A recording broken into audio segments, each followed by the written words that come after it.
संविधान असा धर्मग्रंथ आहे की जो प्रत्येकाच्या घरामध्ये असला पाहिजे. धर्मग्रंथाला तुम्ही जितकी किंमत देता त्याहीपेक्षा श्रेष्ठ असा ग्रंथ म्हणजे संविधान आहे.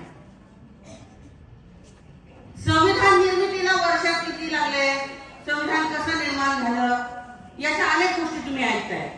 2 वर्ष 11 महिने 18 दिवस लिखित जगातील सर्वात मोठं संविधान जे आपल्या भारताचं आहे. अमेरिकेचं संविधान लिहायला 9 वर्ष लागली. इंग्लंडचं संविधान जे की लिखित नाहीये पण त्याला 3 वर्ष लागली.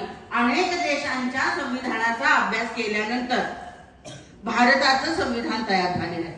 मग याच्यामध्ये महिला होत्या का, तर हो, 15 महिला त्यामध्ये होत्या. यामध्ये हे संविधान कुणासाठी आहे, तो जो संविधानाचा विरोध करतो त्याच्यासाठी आहे आणि जो मान्य करतो त्याच्यासाठी सुद्धा आहे.